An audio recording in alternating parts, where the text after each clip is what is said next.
This GeographyBurst video will look at urban issues and challenges using pages 148 to 151 of your textbook to support this video. We will look at what urbanisation is and other keywords, what megacities are and the three main types, and where these megacities can be found and why they are growing. Urbanisation is when people move into the urban area. This causes urban growth and happens at different speeds around the world. Megacities are cities that have more than 10 million people living there.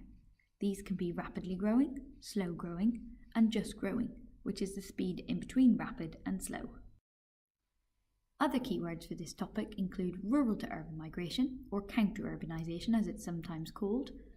This is where people move back to the countryside from the urban area. Generally, this happens in richer countries at the age of retirement.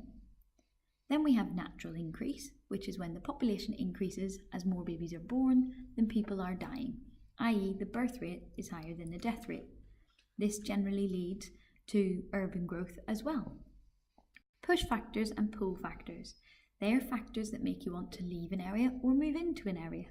For example, the lack of services in one area could be a push factor from that area, whereas more job opportunities in another area might be the pull factor to that area. These factors can cause urbanisation or counter-urbanisation. Describe. Say what you see. Outline them clearly. Possibly add any facts that you already know.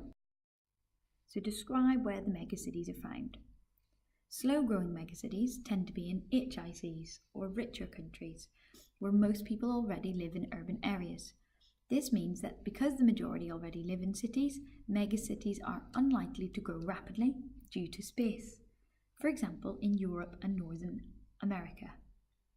Rapidly growing megacities tend to be in newly emerging economies or low-income countries, where more people live in rural areas and have depended on farming but are now industrialising and starting to move to the cities for these jobs. Therefore, this is where rapid urbanisation will happen, for example, in Asia, parts of Africa and South America. Explain. Say what you see, i.e. describe, and then tell me why it is. Outline the reasons or facts if you can. So what has happened and why? HIC's urban growth and urbanisation occurred sooner in the 1950s, which is different from LICs that didn't have urban growth until after 1990s. Evidence from the graph supports this, as HICs were already at 79% urban areas in the 1950s and will only increase by 9% by 2050, whereas urban areas in LICs were only 3% in the 1950s and will hugely increase to about 81% in 2050.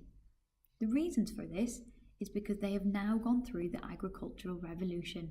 They have machines to do the jobs and therefore don't need as many people working on the farms. They have gone through industrialisation, where they have more factories and machines to do the jobs for us, therefore needing less people in the rural area and more people in the urban area.